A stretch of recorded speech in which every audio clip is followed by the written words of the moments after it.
Andi Purewal for Boxing News, joined by promoter Eddie Hearn here in Philadelphia. Eddie, a successful night mainly, but let's just start with that main event. What did you make of Boots' performance? I thought it was a mediocre performance. I think, to be honest with you, I think he was pretty hell-bent on trying to make it entertaining. And I don't think he quite had the respect or the regard for what was coming back. I actually thought it was quite a good fight. Much better than the first one. And I actually quite rate Chukhadzhian. I think he's a decent fighter. But, you know, Boots is going to have to be a lot better if he's going to beat those big names. Not just at 47, but at 54 as well. But I think you're going to get a much more switched-on performance from him against those fighters. Maybe it's time to move up. He was tight at the weight, and he didn't look like he had the same kind of zip at 147. But we've got to go away, reflect, and the next decision is going to be very important. There's going to be a lot of fighters that now all of a sudden want to fight him, and we'll see what's next for him. You said to me yesterday, Eddie, you wanted to see a performance which meant that you could get into the ring, you could go into a press conference and sing his praises.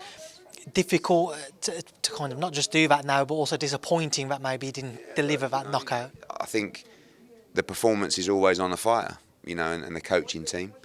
It was a decent performance, but wasn't the performance that I can jump in the ring and scream and shout about. But it is the performance that's going to make people want to take the chance against him and fight him, which is good news. But he has to be better. He knows that. I still think he's an incredible fighter, and he'll prove it against the very best out there.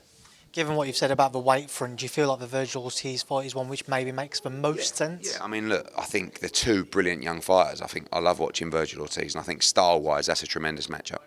And also, I want to get your thoughts on the rest of the card. Bam Rodriguez, what a special talent you have on your hands. Unbelievable. I mean, I think the kid's actually going to end up being pound for pound #1 over the next few years. Just an incredible knockout, and he's a very special talent.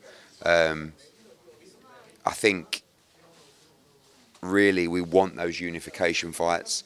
If not, Chocolatito. But, you know, the world's his oyster. You're going to see him move up to bantamweight before too long. Then he'll be a 3-division world champion. He's going to probably go another couple of divisions as well. Super talent. Ray Ford, great performance. Bit messy the last few rounds when Gonzalez was trying to recover. And then, I don't know how he got up from that first knockdown. Obviously, Khalil Coe, you heard me talking about. Disappointing, you know, you can't be conditioned like that if you're getting these kind of opportunities. I don't think he made the weight right. After 3 or 4 rounds, he looked gassed. Didn't really look like he had the appetite for it towards the end. And he's going to pay the price. He's got to go away, lick his wounds, and come back stronger. Good win for Ammo. And some good performances from the young guys as well, particularly Zaquim, who I think is a great talent. Just a few to pick up on. Firstly, with Ray, what's his route now towards a world title? Well, listen, we've got the best 2 130-pounders in the world, in my opinion, in Nunes and Ray Ford. I'm very disappointed in Anto Kakachi. I'm almost certain he's going to be ducking Nunes, which is a shame because that's such a brilliant fight. So Nunes will fight for a vacant title. And then Ray Ford can fight him. If not, Oshaki Foster, Lamont Roach, great fights for Ray Ford. Khalil Coe in the past has had a number of issues with making weight. It's not just like a one-off for this fight. What does he have to do to look at himself and assess things? Professional. Be professional. You're getting these chances on these massive cards. You got to live the life, and you got to do it right. And conditioning is key. Just to ask you mentioned Stanionis as well. What was the conversation with PBC? They just come on and said, look, maybe we do the unification. You know, and Gearsoft can step aside and wait. This is what happens when you put in a performance like that. No one's ever wanted to fight Boots. Now a few people are coming out of the woodwork, so maybe that's a good thing.